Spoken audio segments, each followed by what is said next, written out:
Hey all, good evening. Welcome to Handi Talks.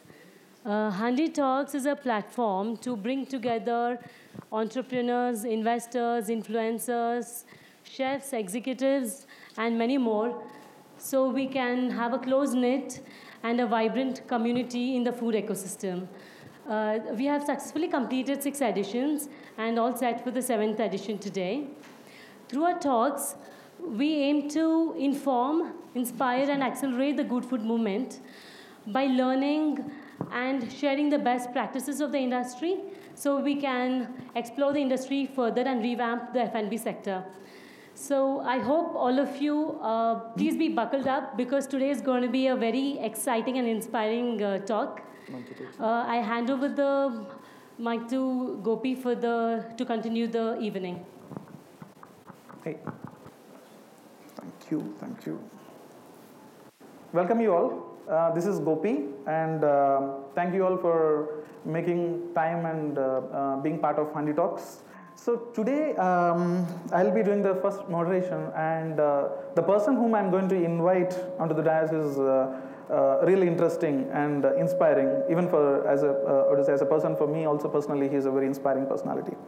Generally, we think, being a startups, that we have less resources in terms of headcount or in terms of space or in terms of resources. We think if we have everything abundant, then everything works out. And we think startups are small, and 5 stars or these luxury hotels are always very happy because they don't have challenges, because they have everything what they want. They have money, they have people and everything. Here, today's story is very interesting because this person, every phase of his career is been invited by challenges. He gets into any property or he gets into any city with good amount of challenges on his plate. And today we are going to learn and understand how he has applied different strategies to solve these challenges. So I hereby invite Mr. Ravi Kupchandani from Airport Novotel. A big round of applause, please. Welcome, Ravi, please.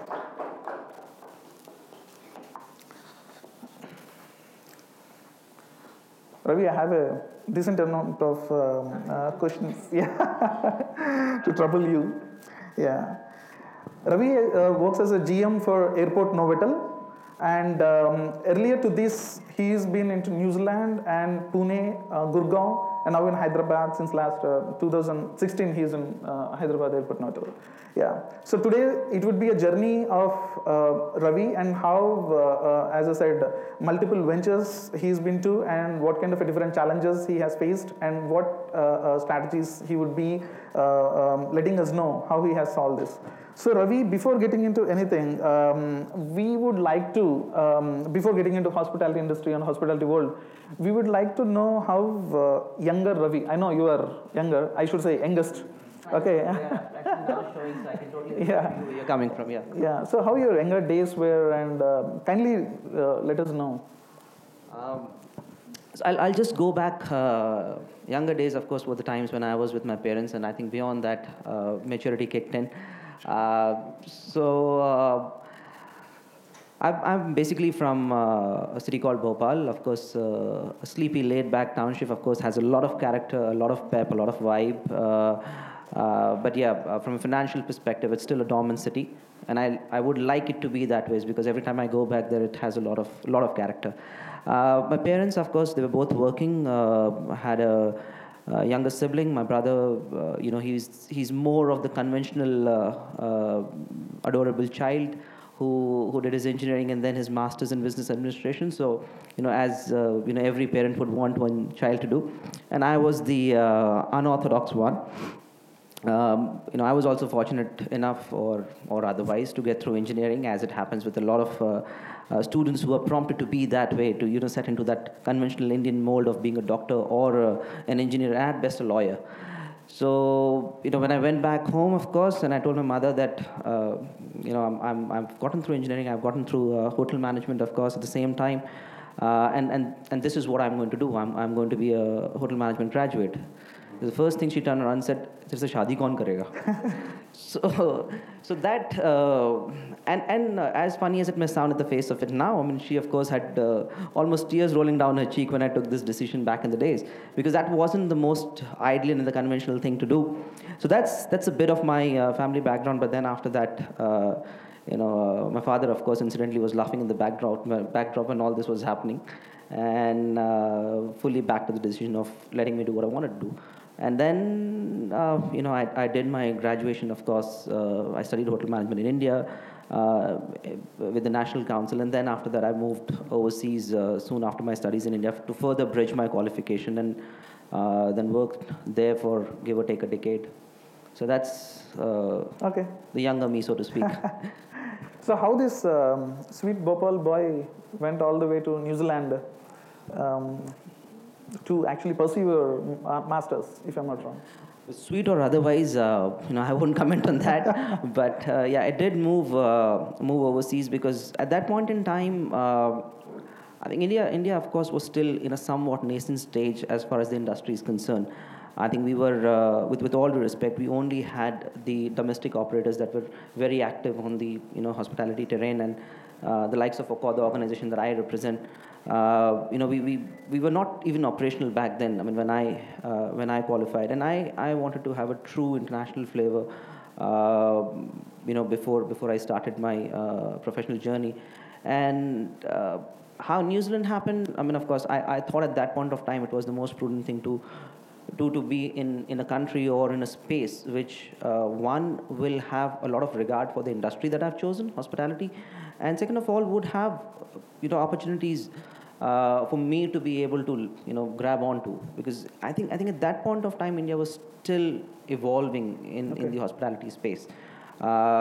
And New Zealand also became more of a default choice for me because it was affordable to start with if you compare it to Switzerland and France, and had enough and more opportunities, because it was an upcoming country.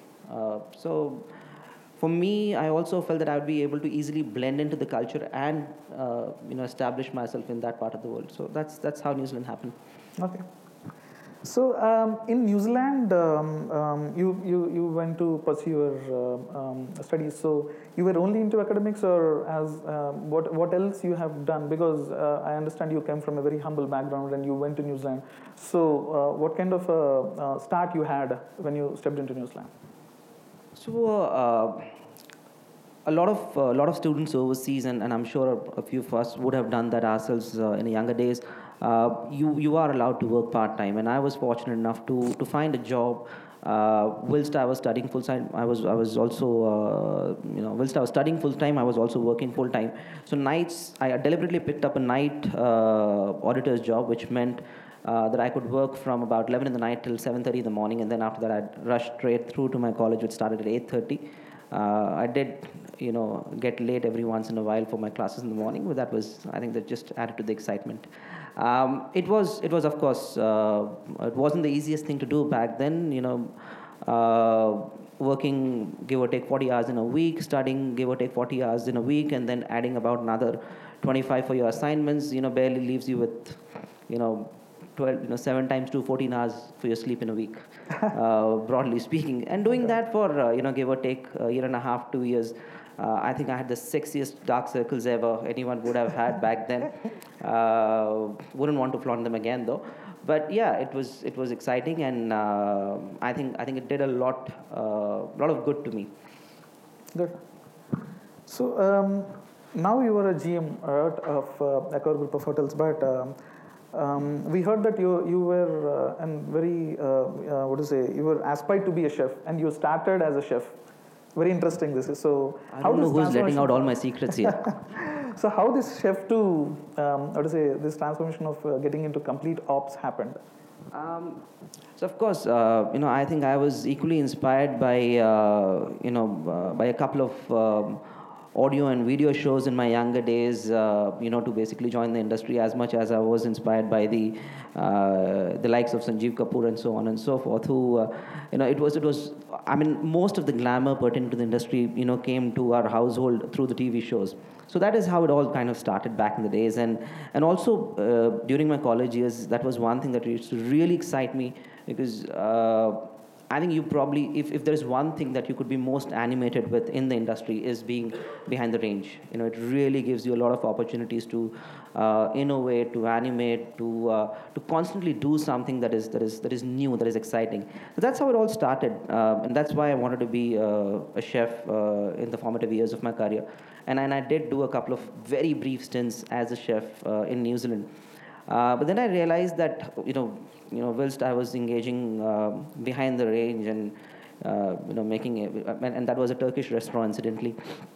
But while I was doing that, I felt that there's something that was more of a calling for me, and that was engaging with people, be it from the point of view of teams, be it from the point of view of customers, and being in a situation that will always throw situations and crises and punishments at you, for a lack of better word. So I was, I think, a glutton for such situations and punishments, and that's how I thought, no, I need to be in ops, and that's how the transition happened very, very early in my career. I think I was barely a chef for a few months, and I decided to venture out into hardcore operations. Okay, so in New Zealand, we understood how you came to ops. So once you decided that you will come into ops, right? I mean, you worked in different hotels in New Zealand, and I understand that every hotel is different.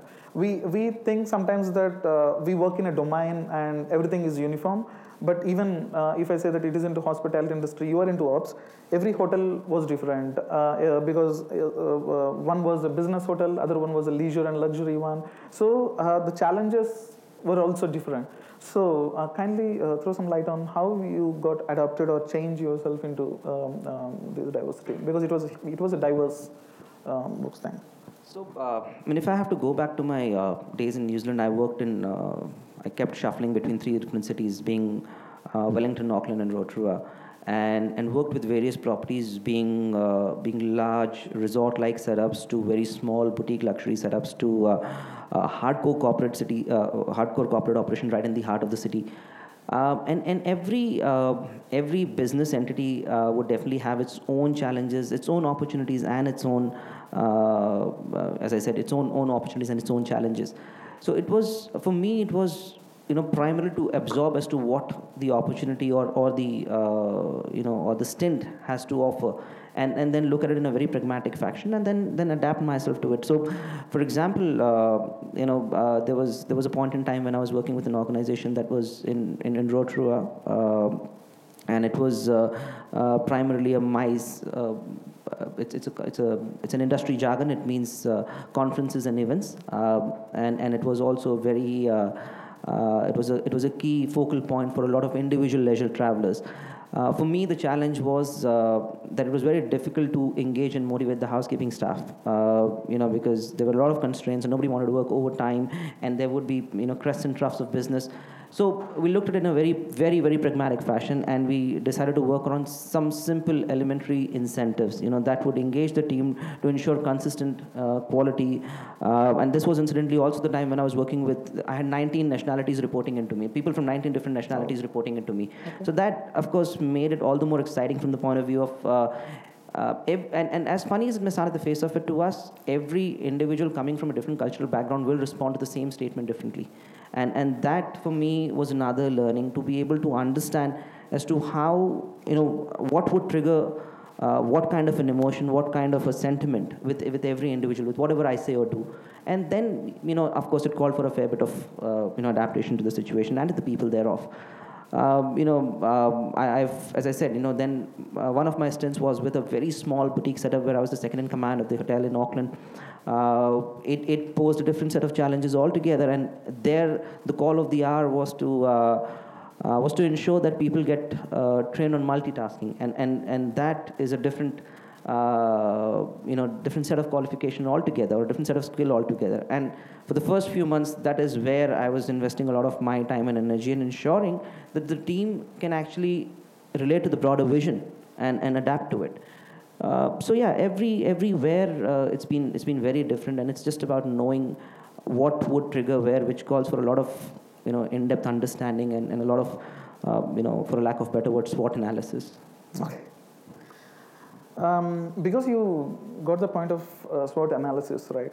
I want to ask what kind of, whenever you enter a property, whenever you enter a hotel, what kind of what is a SWOT analysis you do, and how much importance you give to that, really?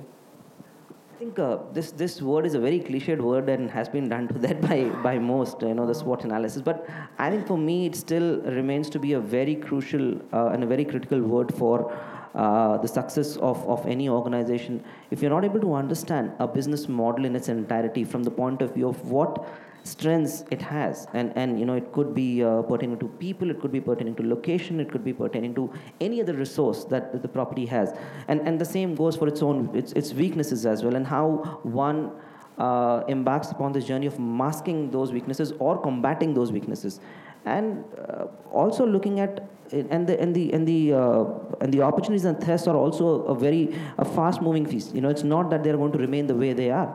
I mean, for example, if something is relevant today from an opportunity perspective, tomorrow the statutory or taxation changes could actually make it a challenge almost instantly, and then you need to keep evolving by understanding those challenges and adapting to those challenges. So it's I think it's of utmost importance that whenever we are starting with anything new, we sit down, we look at it in a very, very pragmatic fashion, and do an elementary SWOT analysis, not necessarily to be done on a piece of paper, as long as mentally we can relate to all the nuances of a business, and then define a path, and then move forward accordingly, and also aligning everyone's vision with that SWOT that you've done for yourself. Cool, thank you. So coming back to again your New Zealand stint, like you worked in New Zealand entirely as your only hotelier, or you were into different jobs? Because being into ops, you should get exposure in different ways of how to handle people mainly, and how to understand the operation stuff. So did your hotelier stint made you understood and give the experience, or any time you got any chance to do different jobs in New Zealand? I don't know how many of us are hoteliers over here, but if there are any, and there is one gentleman sitting right there who's my colleague, Harsh. Sorry, I saw a hand up there. Hello. I think any hotelier would probably be related to it. There are enough and more naysayers when you are, when you're foraying into the industry as a business leader or as an entrepreneur, whatever being the case. And there are enough and more people constantly prompting you, "Nikal ja, bhai, abhi yahan se nikal ja." Just get out of it as soon as you possibly can.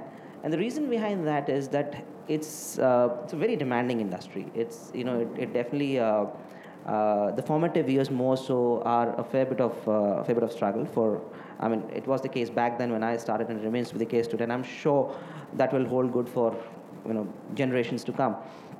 So in my case, I guess I was no different, and I was only as insulated from these vicious influences surrounding me.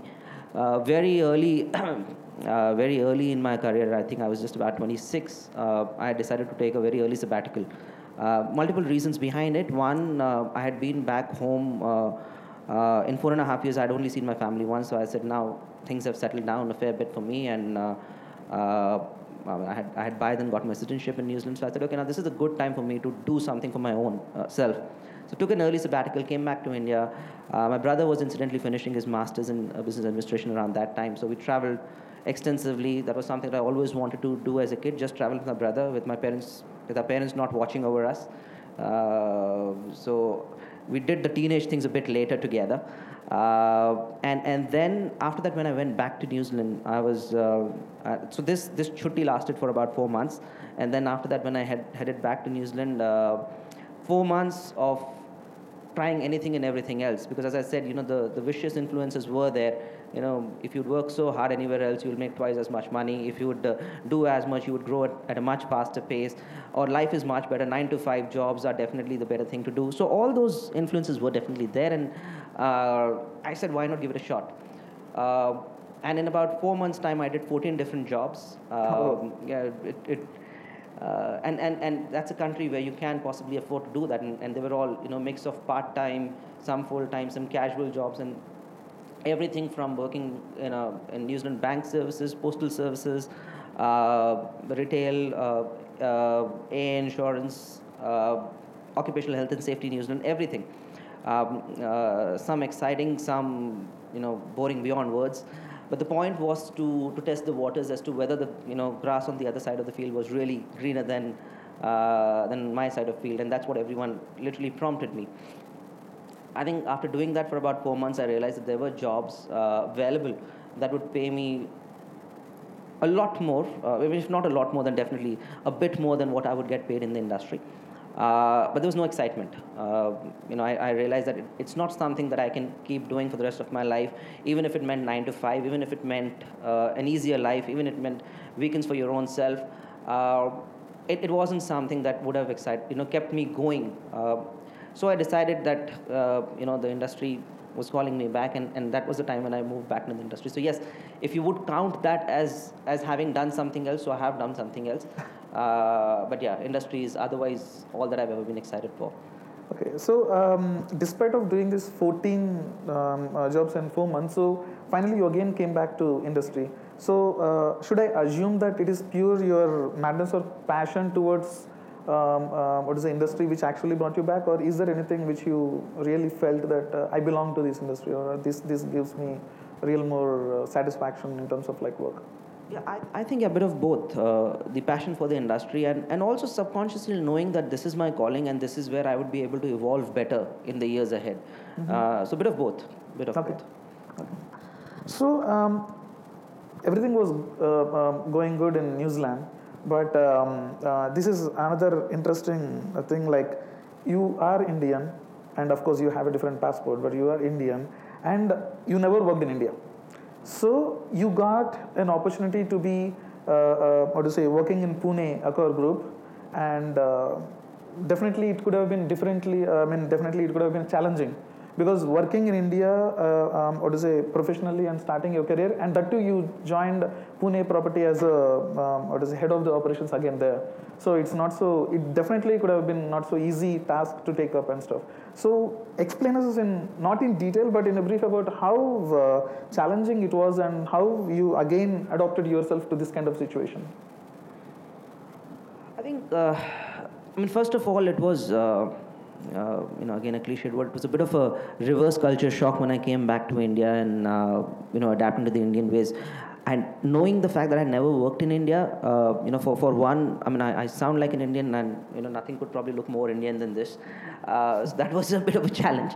So whenever I'd be interacting with anybody,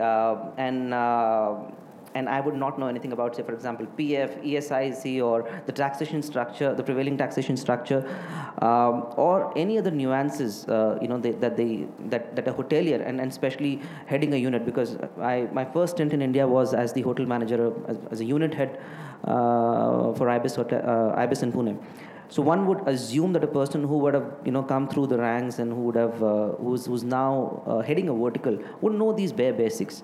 So I used to get the most interesting looks ever when I would ask questions that perceivably at the face of it back then was silly for most. Now, of course, I know a bit more than I did back then.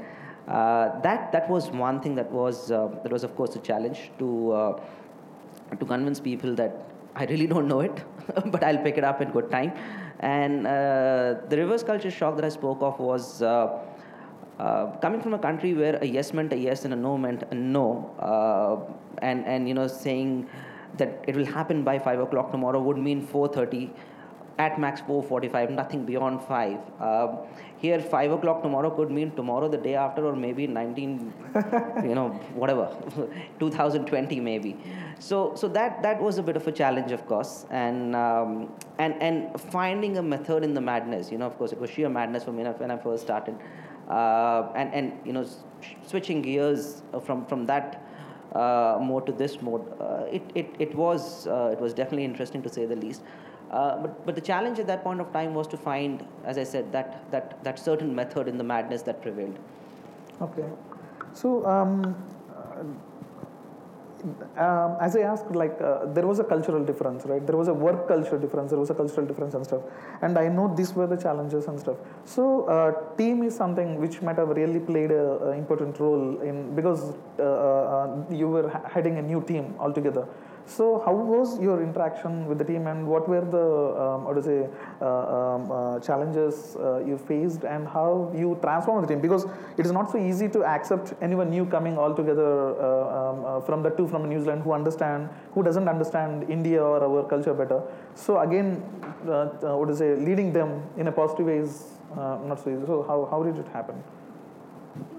The first thing was being very candid that I don't know what I don't know. I think that was the most important thing, that was laid out in front of the team in very candid words. And at the same time, I was there for a certain reason. I was basically there as the strategic leader. So engaging with the team in the fashion that any strategic leader would, learning first, and then directing. Also, the direction should be given in a very in a manner that it is believable, that there would be a sense of belongingness, there would be a sense of common vision with everyone who's basically partnering with you. So I think that was the most important thing, and it worked out reasonably well. So just making sure that everyone comes together, making sure that everyone has the same vision. Whatever learning was important for me, I'm assuming that the team did learn something from me as well, as much as I learned from the team in my formative days in the country. So yeah. Okay. So you worked in Pune for till 2013? 2012, December. Okay. So 2013 was the year you moved to Gurgaon, IBIS.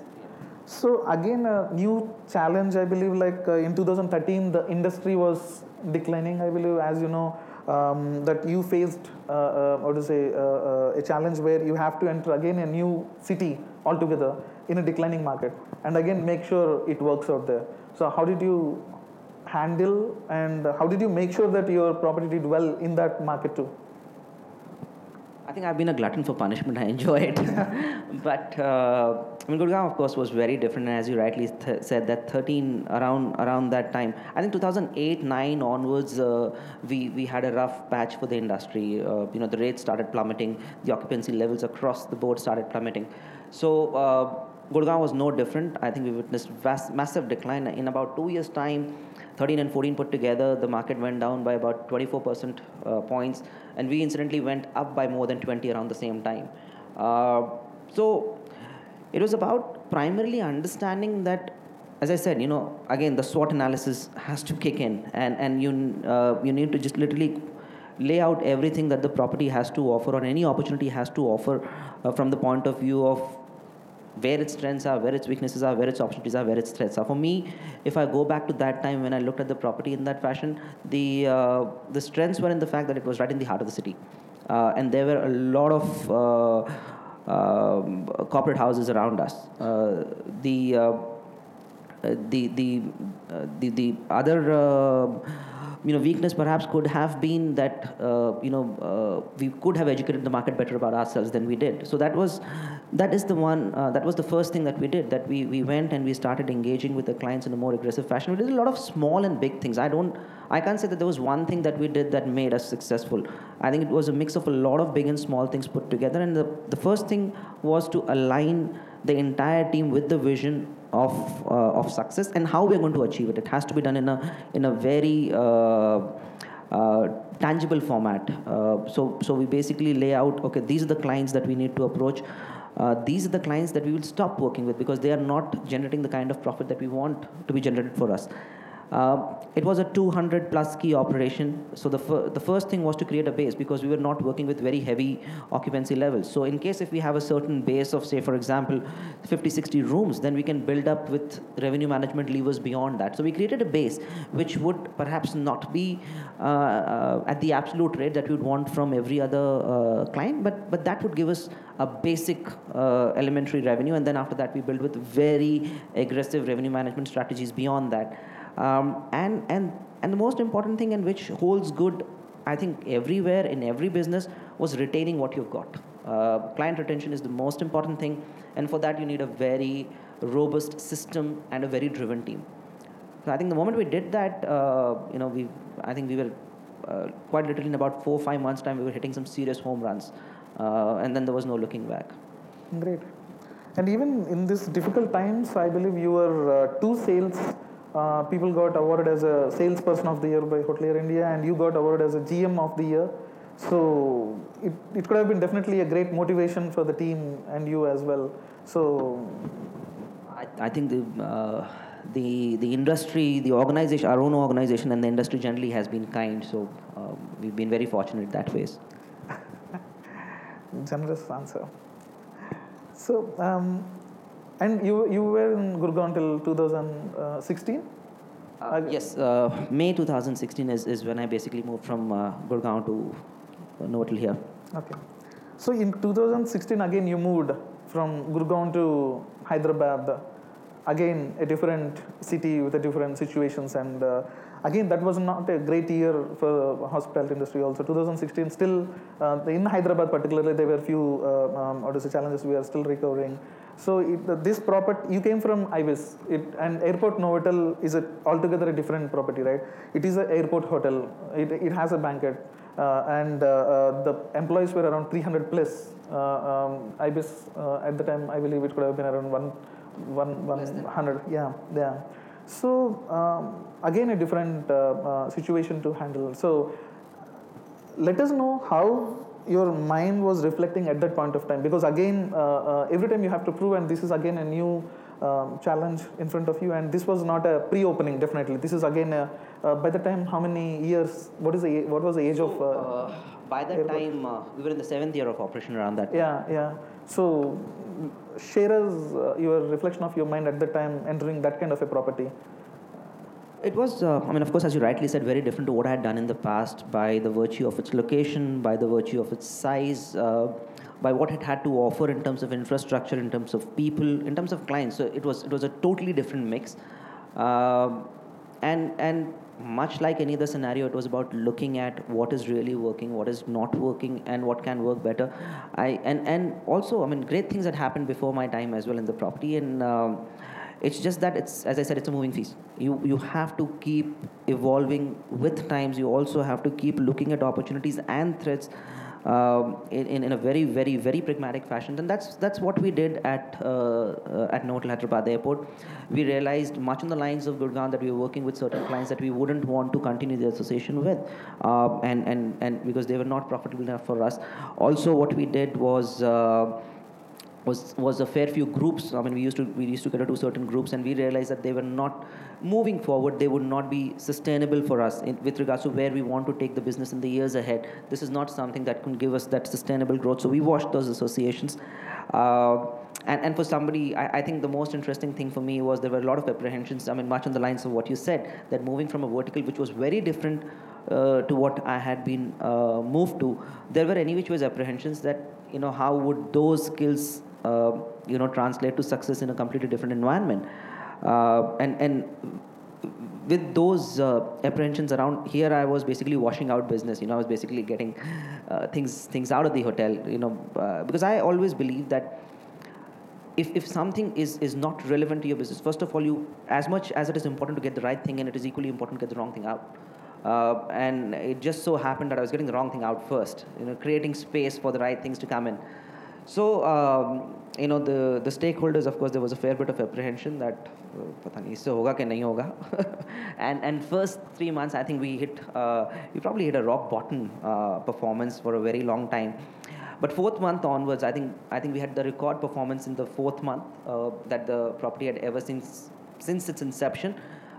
We broke that record in the 5th month again. We broke that record in the 6th month again. So then after that, there was a fair amount of faith and belief in the strategies, and I believe there is nothing that speaks louder than success or there's nothing that speaks louder than performance for that matter. And then, of course, we were able to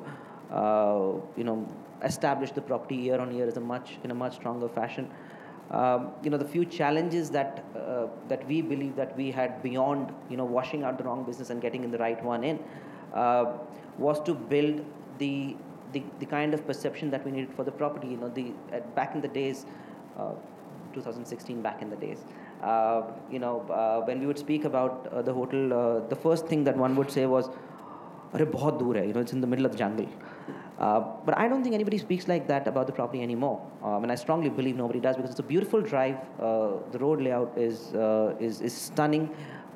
It was just about telling people that do it once. we partnered with a lot of people, with a lot of influencers. Visha, of course, was a strong supporter around that time, because when I was trying to learn about Hyderabad, because that was the first thing to do, as to how we would be able to establish the property in a different fashion, or how we would be able to take it where we want to take it. We had to have local influence as well, because our weekends were very lean back then. Our weekends would hover around that 40-45% occupancy levels, and now they have soared up to days when we have to just tell them, sorry, we are chock-a-block, we don't have any more rooms available. So that called for engaging with a lot of community initiatives. That meant that we had to engage with a lot of influences within the city. That meant that we had to animate the property as well, for people to want to come and stay with us over the weekend. So it meant everything from really innovating the buffet, really animating the team, changing the way we were perceived, because that perception would have been perfectly all right until about 2015 perhaps. So I'm not saying anything that was done back then was in any way wrong, but as I said, it's constantly evolving. We need to be able to evolve with times, and that's what we did. So our weekend business grew at a phenomenal pace. We were able to create strong bases, and then most importantly, we became a massive hub for a lot of conferences, a lot of weddings, because that was the space that we wanted to establish ourselves as the forerunner. And for that, everything was tweaked. The whole marketing spiel was tweaked. The way we communicated on digital platforms was tweaked. The way we engaged with the influencers was tweaked.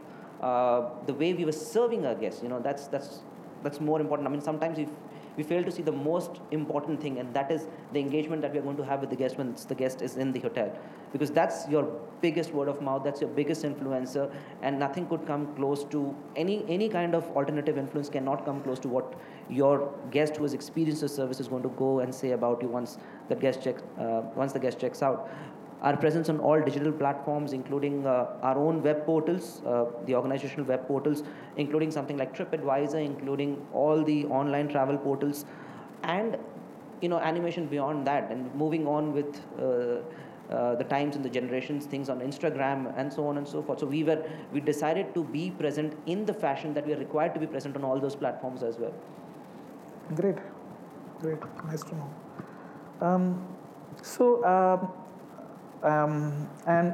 My next question was about revenues. So you already answered half of it. See, because despite of ahead of your ammo, am I? See, because despite we are a startup or any venture, despite of anything, revenue plays a very crucial role, right? And Airport Hotel, consistently you guys cracked a formula about how to be a successful record-breaking revenue for 3 years. Every time you challenged yourself, you guys were beating your own monthly or quarterly targets, right? Share certain insights about how, see, as I said, revenue is a very key. Here, investors are there, entrepreneurs are there, ventures who are budding into ventures are there. So kindly share how to make it happen, how to be focused and make it happen, because it is not so easy task which you guys have achieved. I think I'll go back to the same statement to a large extent, that it's about constantly being on the ball, knowing what the market wants, what can you offer, how can you marry the two together, and having a phenomenal team. I think the most important thing is to culturally build a very strong structure to start with, and then align the entire team towards where you want to go. As I said, even in the SWOT side of things that I keep reiterating, perhaps it's very important to see what your strength is in the form of your team. That I've always believed is your biggest strength, because if every vertical head or HOD for that matter is an expert in his or her own domain, and I'm actually blessed with having vertical experts who are absolutely phenomenal in whatever they do, and giving them that sense of autonomy. After that, you work with the broad guideline of what you want to achieve, but then after that, it's equally important to leave it to the experts. And I'm not an expert in everything, and I've got no qualms in admitting that. For example, my colleague Harsh sitting here, he basically takes care of marketing, PR, and communications for us. I don't think I can ever be half as good as him in what he does. And that holds good for my chef, for my engineer, for my finance head, for my HR head. They're the experts. And I think that's something that that has helped us grow and evolve consistently year on year. I mean, we've been very fortunate, give or take 35% growth on top line and on bottom line in 3 years, 2.5, 3 years time. It's in a market that is not growing at that pace. I mean, for some of us, 35% might not be great in 3 years time, but by industry measures, it's a phenomenal number. Great, thank you. I mean, because this was very important for all of us in this room to understand that revenues play a very vital role in growth and scale up too. To achieve all this, I think there might be tremendous pressure on the team. Already industry is very highly demanding.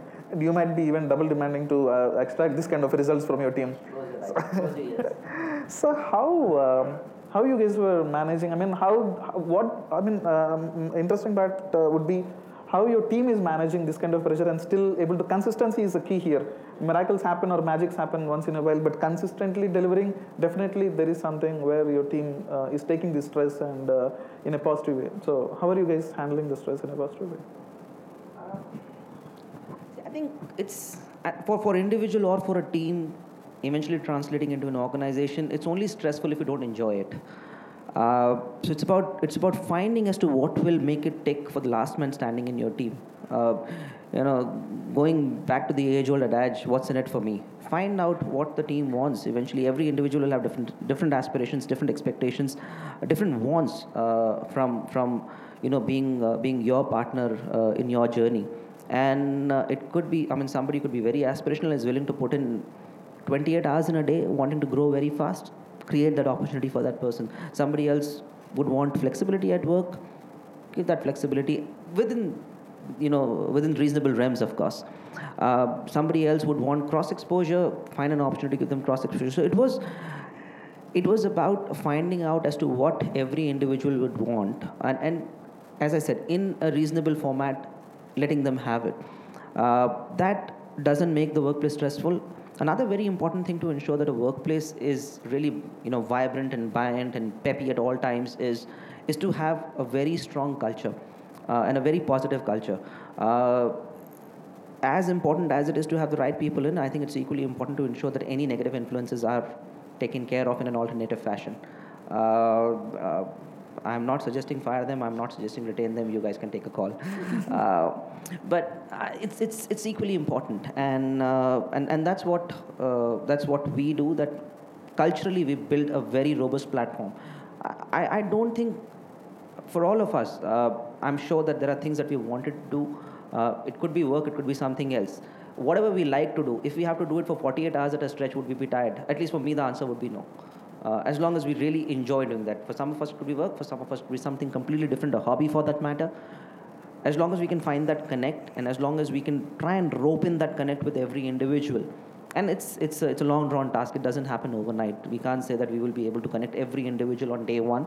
And that's where the effort, the energy, the animation has to go in. But once we do that once, it's done forever. Once we build that culture, it's difficult to create that culture, but to sustain it is not as difficult, because then everyone starts enjoying that.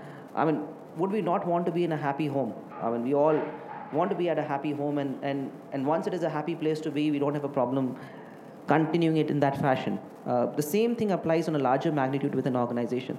That once it is a nice, culturally buoyant, strong, robust place to be, it's very easy to sustain it and continue it, and nobody wants to change it beyond that. Any negative influences, either they basically fall in line and adapt to a very positive model, prevailing positive model, or they venture out. So yeah, that's how you keep it positive. Okay. Before I get into the next question, of course, I'm running out of time, but with your permission, because we are talking about team, can we call Harsha onto the stage? Yeah, please. Hi, Harsha. Hi. Hey, so you can introduce. I think it would be great to introduce. First of all, I pull his leg and I call him Harsha. He's Harshvardhan. Harsh. Oh, okay. I do it. Harsh. Okay. Yeah. Sorry. Yeah. Anything to add to what Ravi said about the team culture? What Notel? So actually, incidentally, it happened that I and Ravi almost joined at the same time when he joined the Notel Hyderabad Airport, and.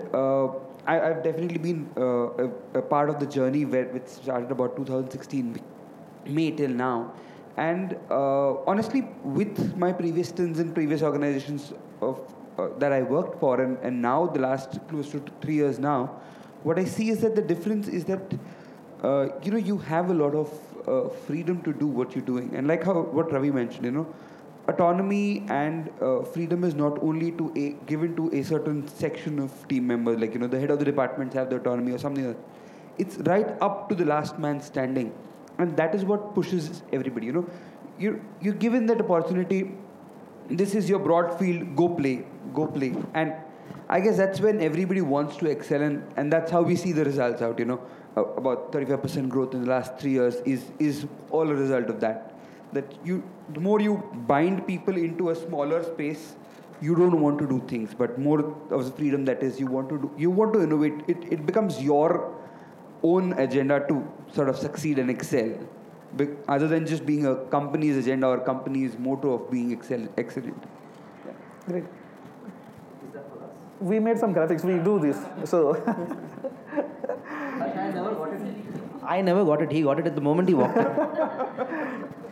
So you guys, glad to know that even in big organizations like you also do multitasking or take the ownerships, and it is very great to know, because startups generally we are obliged to do, and there is inevitable. There is only few people to do that. So you guys can answer this, but how do you guys build this tribe, Ravi especially, this tribe of doers? How do you pick the doers from the general tribe, and if you are hiring, what would be how do you select a person, or how do you hire a person into this?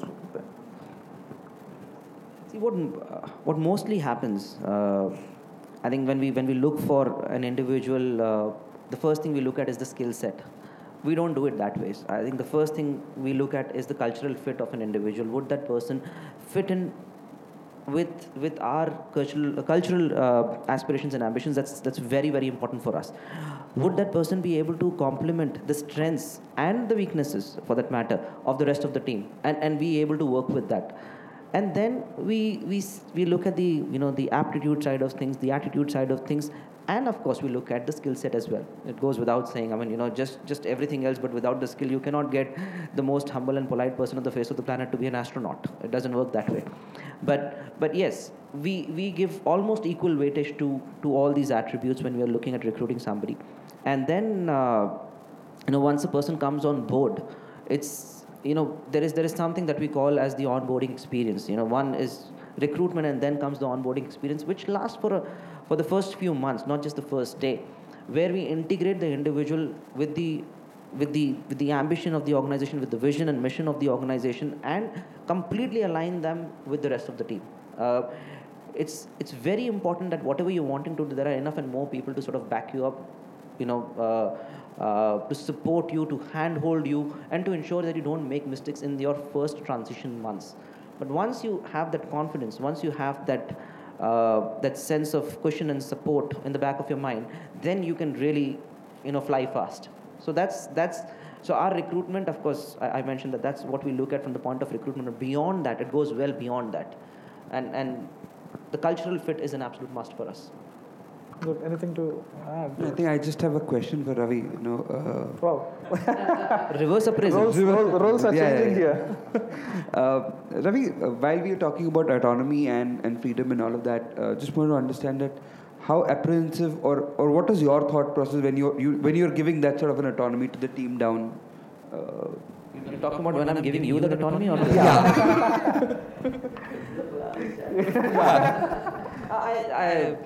I think when I'm giving a certain sense of autonomy to anybody in the team, there are a few things that are to be borne in mind, that whether I have been able to align that individual to the broader vision of the organization, whether I've been able to give the insights of what is expected as the eventual outcome of any responsibility or autonomy that individual is going to take beyond that, and if the person is even 80% ready, let that person fly. Let that person do 100 things and not hold him back just because he would do 5 wrong. We don't want to keep 95 things from happening because 5 could go wrong. And when those 5 things go wrong, no big deal, because at least those 95 happened because that individual was given the sense of autonomy, that sense of belongingness, to be able to deliver those results. Don't harp on those 5, harp on those 95, because that 95 will soon turn into 950 and 9,500. Thank you. I'm going to wrap because it is quite. I'm already out of time. So, last 2 questions from my side. After that, I'll open the questions to the floor. So, share how this industry is evolving, or how this industry is revolutionizing, because India is seeing a new phase in terms of like hospitality industry. Like, I mean, especially we are getting into more luxury travel, or the travel is getting more, because last few years people are extensively traveling. So that means hospitality industry plays a crucial role in the travel too. How share a few insights about how this industry is changing and the new trends is coming up into the industry, and yeah. I want to hear that. Just a small correction, if I may. It's not that luxury is evolving. I think back in the days when industry started, it was only luxury. Now it is multiple tiers and stratas of service and industry. Okay. And that's the beauty of the industry today. And that's been happening for the last decade and a half, if not more. And that is an aspect of business that is constantly gathering more momentum. Beyond that, what is absolutely new in the industry, I think it would be the overlap of technology and the digital world. A lot of things. I mean, for us, the simple thing, back in the days, a revenue manager would look at certain numbers along with the sales head and the finance head, and would basically put his Muneem hat on and say, this is what we're going to make at the end of this month or at the end of this year. That's how budgets were done. Today, there is a lot of technical intervention. We have got softwares to prompt us. We've got data. We've got analysts working on a lot of reports, and then we base our decisions on the basis of that. So the intervention of technology is immense. That is only, I'm talking about from what happens behind the scenes, but even if you look at what is happening from a transparent guest engagement perspective, there's a lot of technological intervention. For us, a hotel is primarily perceived by how it is visible on digital platforms. Be it your own website, be it a couple of videos that you would make, be it a couple of pictures that you would take, floating around on your own web portals, floating around on Instagram, and so on and so forth. So a very strong digital impact is what we've been experiencing, and I'm assuming I'm not assuming, I'm sure that's the case with every industry for that matter. But hospitality, one would have assumed, would be untouched from it because it's a service-based setup, but there is very, very strong overlap of digital influences. I think just to add to what Ravi said in terms of the digital and the entire expanse which is moving onto your mobile phone, absolutely. Hospitality is also now looking at personalization and making, in a particular frame that you have, how do you augment an experience? How do you give an experience to a guest? And it has to be different or unique to every visitor who comes in, and not the same jacket approach. So I think that is also evolving at a very fast pace. So those are the few changes that we are heading towards in the hospitality sector. Great. I'll just add one more point to what Harsh said, because that's extremely important. I didn't miss out on that, to be honest, because we are going back to the old school ways of elementary service. How do we engage back to the basics? But even with that, there are softwares now to be able to maintain guest history, to give you prompts what to do, what not to do, and there are constant. You actually create a profile and you get information with regards to what this guest. If you don't know what this guest needs, we might actually get a prompt what this guest might need, and it's all extensively system driven. So going back to the basics and having a strong technology overlap on that. Great. Ending up this with one question, always many youngsters, in the startup world, many people are even coming into hospitality industry.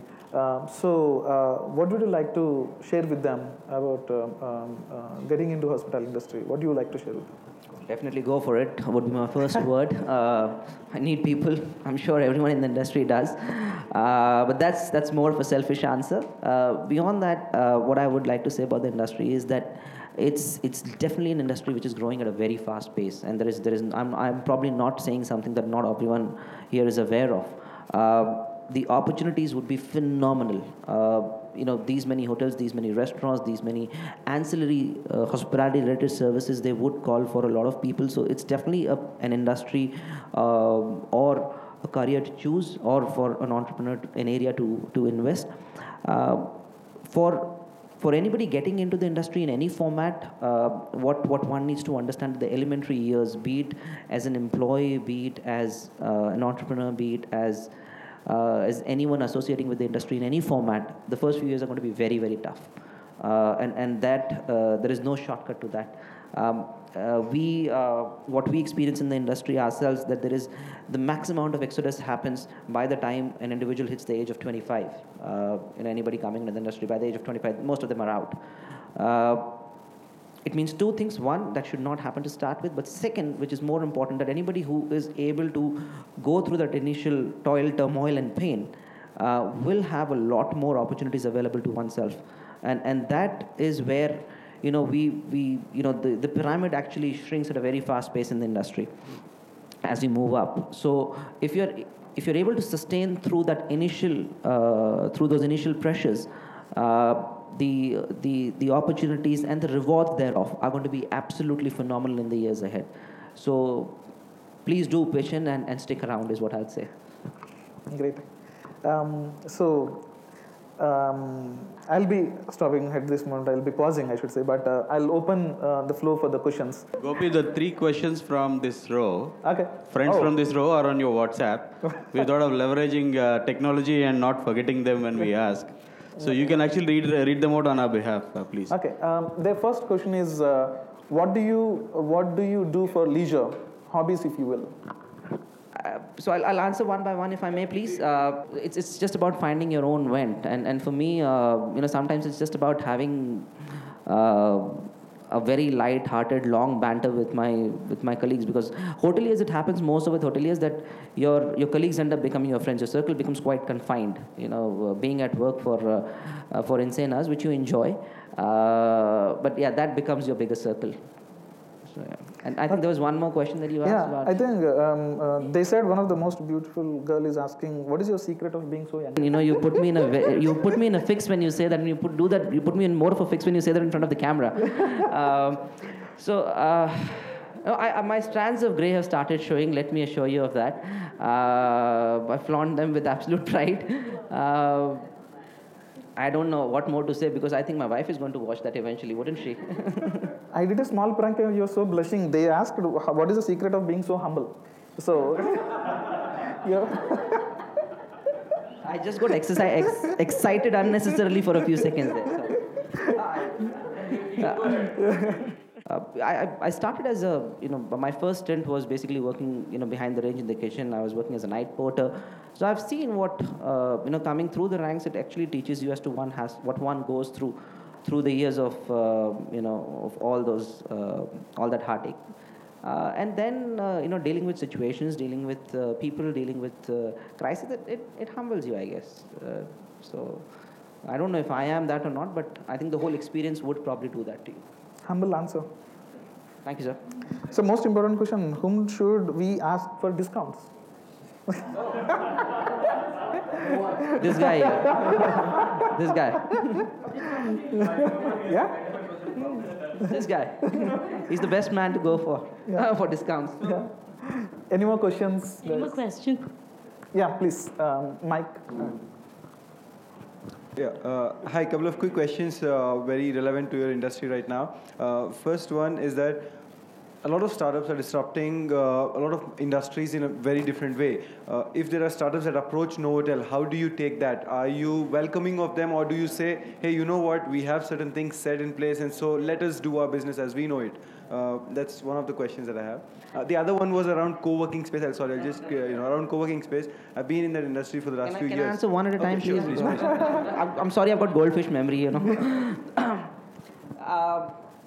Answering your first question first, whether we would be supportive of startups.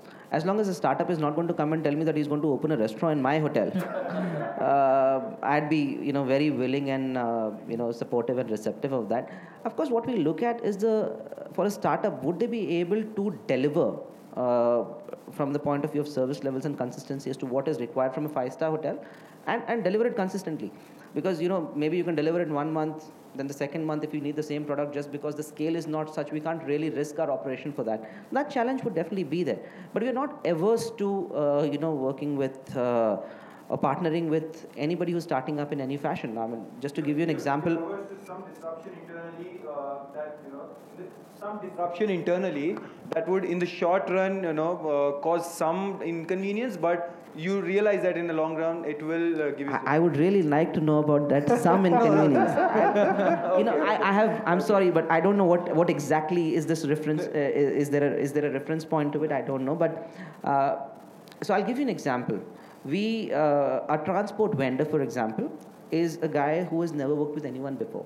We're the first ones that he has initiated his business with, and he's doing phenomenally well. But we tried him out as an operator working with somebody else for about a year and a half before we said yes. But now we have said yes, he's with us. Okay. And he's doing phenomenally well.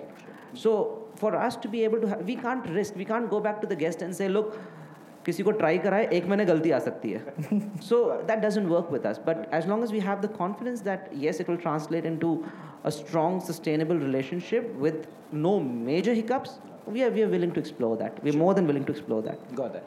Just a short question about co-working spaces. How do you think you will be able to collaborate with them, or do you think that is an industry that you should be in some way collaborating, or it's a completely different industry for you?